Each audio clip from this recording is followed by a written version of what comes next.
கலைக்குடி sisters viewers எல்லாருக்கும் வணக்கம். இன்னைக்கு நம்ம ஒரு நான்வெஜ் ரெசிபி தான் பார்க்க போகிறோம். தேங்காய் பால் சாதமும் சிக்கன் கிரீன் கறி ரெண்டும் தான் பார்க்க போகிறோம்.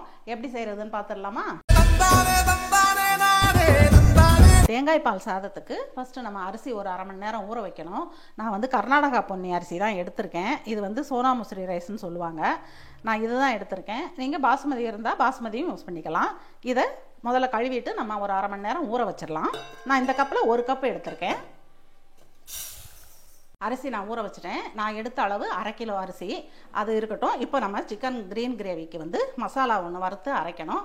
இப்போ அதை சேர்த்துடலாம். நான் கடாய் அடுப்பில் வச்சுருக்கேன். இதில் வந்து ஒரு கொஞ்சம் பெரிய சைஸு பட்டை, ஒரு அன்னாச்சி பூ, ரெண்டு இலை, ஒரு இலையை தான் ரெண்டாக பிச்சிருக்கேன். கொஞ்சம் கல்பாசி, 3 ஏலக்காய், ஒரு 5-6 கிராம்பு இதை சேர்த்துடலாம். நல்லா ட்ரை ரோஸ்ட் பண்ணி தான் எடுக்கணும். மீடியம் ஃப்ளேமில் வச்சுக்கலாம். இதில் இந்த ஸ்பூனில் 3 ஸ்பூன் வர கொத்தமல்லி எடுத்திருக்கேன். இதையும் சேர்த்துறேன். இதை லேசாக வறுத்துட்டு மற்ற சாமான் சேர்த்துடலாம். இதை லேசாக ரோஸ்ட் பண்ணிட்டேன். இப்போ நம்ம இதில் சேர்க்குறத சேர்த்துடலாம். நான் இந்த ஸ்பூன் எடுத்திருக்கேன். இதில் நம்ம சீரகம் 1 ஸ்பூனு, நான் எடுத்துருக்கிற சிக்கன் வந்து 3/4 கிலோ சிக்கன், அதுக்கு சேர்க்குறேன். இதுக்கு சோம்பு 1.5 ஸ்பூன், சோம்பு தான் கொஞ்சம் ஜாஸ்தி போடணும். இந்த ஸ்பூனில் 1.5 ஸ்பூன் சோம்பு சேர்க்குறேன். அதே மாதிரி மிளகு, இதுவும் ஒரு ஸ்பூன் 1.25 ஸ்பூன் சேர்க்கலாம். இப்போ இதை நல்லா வறுத்துக்கலாம். இதுக்கு நம்ம வர மிளகா சேர்க்க போகிறதில்ல, பச்சை மிளகா தான் சேர்க்க போகிறோம்.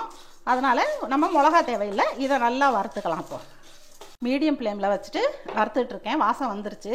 இதில் நான் ஒரு 1/4 மூடி தேங்காய், நம்ம கைக்கு 1 கை தேங்காய், இதையும் சேர்த்துட்டு இந்த தேங்காய் நல்லா கலர் மாறுற வரைக்கும் நல்லா வறுபட்டுறணும். இப்போ இதையும் சேர்த்து நல்லா வறுத்துடலாம். துருவி போட்டாலும் போடலாம். சிம்மில் வச்சுட்டு ஒரு 10 நிமிஷம் வறுத்துட்டு இருந்தேன். தேங்காயும் கலர் மாதிரி வந்துருச்சு. இப்போ நம்ம இதை மசாலாவை ஆற வச்சிடலாம். ஆற வச்சுட்டு அரைச்சிடலாம். மசாலா நல்லா ஆறிடுச்சு. இப்போ நம்ம அதை அரைச்சி எடுத்துடலாம். ஃபஸ்ட்டு இந்த மசாலாவை போட்டுக்கிறேன்.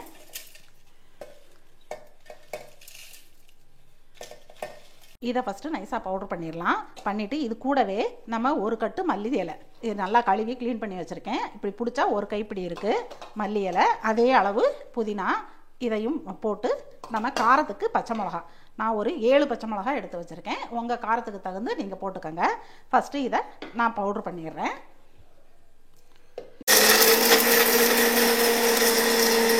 மசாலா நல்லா அரைச்சிட்டேன். நைஸாக இந்த அளவு நைஸாக அரைச்சிருக்கேன். இப்போ நம்ம சிக்கனுக்கு தாளிச்சிடலாம். சிக்கன் தாளிக்கிறதுக்கு நம்ம எண்ணெய் ஊற்றிடலாம். நான் வந்து 2 குழிக்கரண்டிக்கு எண்ணெய் ஊற்றுறேன். இந்த கிரேவி கொஞ்சம் எண்ணெய் கூட விட்டால் நல்லாயிருக்கும். இந்த கரண்டியில் 2 கரண்டி எண்ணெய் ஊற்றிருக்கேன். எண்ணெய் காஞ்சிருச்சு. இதில் ஒரு சின்ன துண்டு பட்டை, 2 கிராம்பு, ஒரே ஒரு ஏலக்காய், இவ்வளோ தான் நான் போடுறேன் மசாலா சாமான். இப்போது இதில் வந்து 2 மீடியம் சைஸ் வெங்காயம் பொடியாக கட் பண்ணி வச்சுருக்கேன். இதை சேர்த்துடலாம்.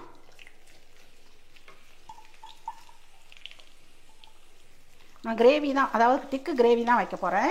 தேங்காய் பால் சாதத்துக்கு கொஞ்சம் வதங்கட்டும், நல்லா வதங்கட்டும். வெங்காயம் 3/4 பாகம் அளவுக்கு நல்லா வெந்துருச்சு. இதில் நான் ஒரு ஸ்பூனுக்கு இஞ்சி பூண்டு பேஸ்ட் போடுறேன். கொஞ்சம் நிறையா ஃபுல்லாக எடுத்து போடுறேன். 1 டேபிள் ஸ்பூன் அளவு இஞ்சி பூண்டு பேஸ்ட்டு. இதை சும்மா லேசாக 2 வதக்கிட்டு நம்ம தக்காளி சேர்த்துடலாம். நான் மீடியம் சைஸ் தக்காளி ஒரு 3 தக்காளி எடுத்து கட் பண்ணி வச்சுருக்கேன். இதில் சேர்த்துட்டு நல்லா குழைய வதக்கிடலாம். தக்காளி சேர்த்துறேன். வேறு எந்த புளிப்பு எதுவுமே சேர்க்க போகிறதில்ல, தக்காளியோட அது மட்டும்தான்.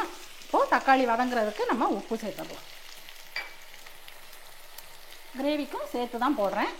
1 டேபிள் ஸ்பூன் அளவு உப்பு போடுறேன்.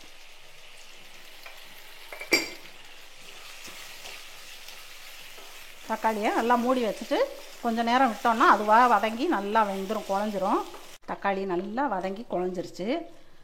இப்போ இதில் நான் அரைச்சி வச்ச மசாலாவை சேர்த்துட்றேன்.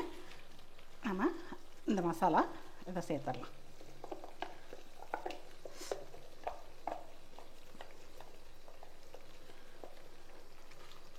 ஜாரை கழுவி லேசாக கழுவி தண்ணி விட்டுட்டு அதையும் சேர்த்துடலாம். கொஞ்சமாக தான்.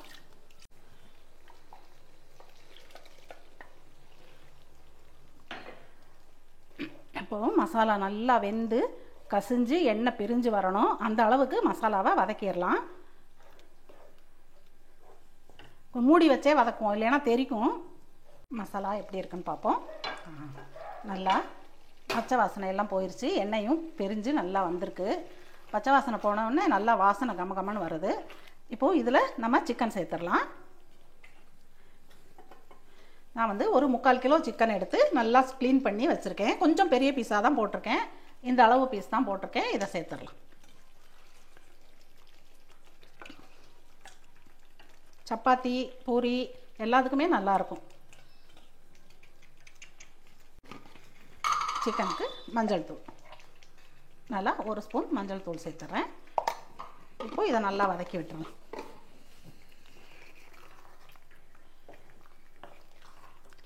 சிக்கன் வதங்க வதங்க தண்ணி விடும். நம்ம தண்ணி தேவைப்பட்டால் மட்டும் நம்ம ஊற்றிக்கலாம் லேசாக. சிக்கன் நல்லா வதங்கட்டும். கொஞ்சம் நேரம் நான் அப்படியே மூடி வைக்கிறேன், தண்ணி விடட்டும். நல்லா ஒரு 10 நிமிஷமாக வதக்கிட்டே இருந்தேன். கொஞ்சம் நல்லா பிரிஞ்சு எண்ணெய் பிரிஞ்சிருச்சு, லேசாக தண்ணி விட்டுருக்கு. இப்போது இதில் நம்ம சிக்கன் வேகணும்ல, அதுக்காக கொஞ்சம் தண்ணி சேர்த்துக்கலாம்.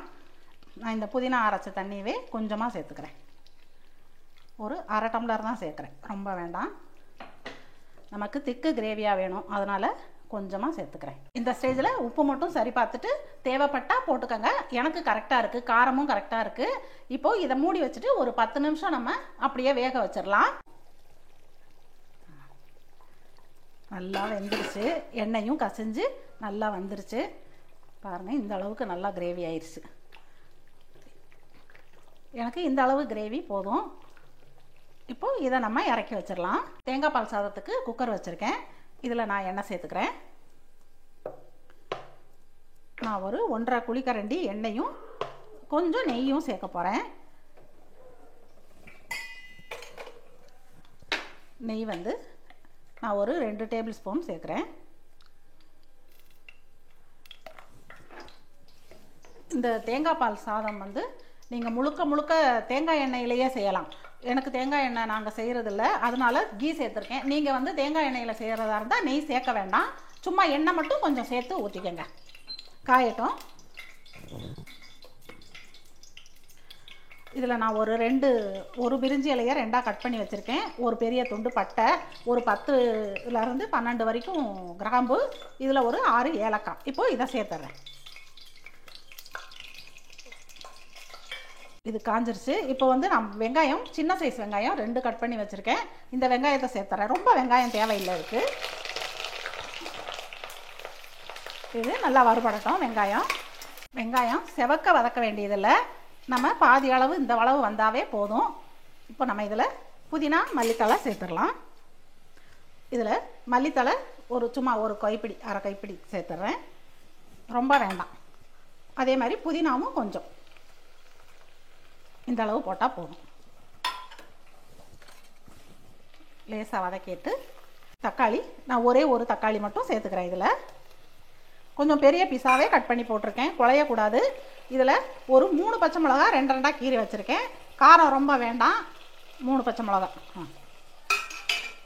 இதை லேசாக வதக்கிடலாம். ஒரு 10 முந்திரி பருப்பு உடச்சி வச்சுருக்கேன், இதையும் சேர்த்துட்றேன். நான் முதலையே சேர்க்கலை, ஏன்னா செவந்துடும், அதுக்காக தான். இப்போது இதை லேசாக பரட்டிட்டு நம்ம அரிசியை சேர்த்துடலாம். நான் ஒரு 1/2 மணி நேரமாக ஊற வச்சுருக்கேன் இந்த அரிசியை. இப்போது இதெல்லாம் சேர்த்துடலாம்.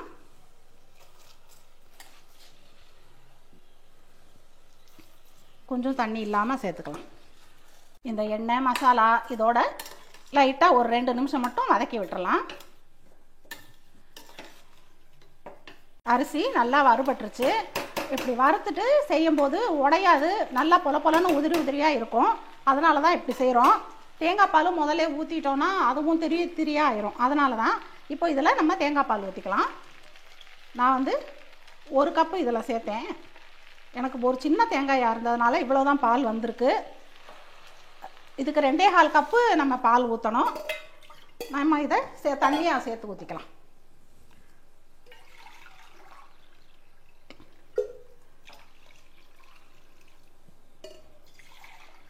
அப்புறம் 1/4 கப்பு இந்த அளவு ஊற்றுறேன்.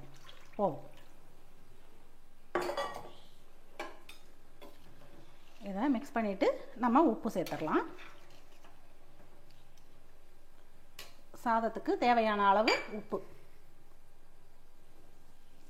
கம்மியாக தான் சேர்க்குறேன், பார்த்துட்டு போடலாம். தேவைப்பட்டால் போடலாம், இல்லைன்னா விட்டுடலாம். இப்போது நமக்கு உப்பு அளவு கரெக்டாக இருக்குது. நம்ம குக்கரை மூடி போட்டுடலாம். இதில் இப்போ வெயிட் போட வேண்டாம், நல்லா ஃபுல்லாக ஆவி வரட்டும். வந்ததுக்கப்புறம் நம்ம வெயிட் போட்டுட்டு சிம்மில் வச்சுட்டு ஒரு 10 நிமிஷம் விட்டுட்டு ஆஃப் பண்ணிடலாம். குக்கர் நல்லா ஆவி வந்துருச்சு, நான் வெயிட் போட்டுட்டேன். இப்போது ஒரு 10 நிமிஷம் அதிலேயே இருக்கட்டும், ஃபுல் சிம்மில் வச்சுருக்கேன். அதுக்கப்புறம் நம்ம ஒரு 10 நிமிஷம் விட்டுட்டு ஓப்பன் பண்ணி பார்த்துடலாம் எப்படி இருக்குன்னு. இப்போது நம்ம தேங்காய் பால் சாதம் எப்படி வந்திருக்குன்னு பார்க்கலாம்.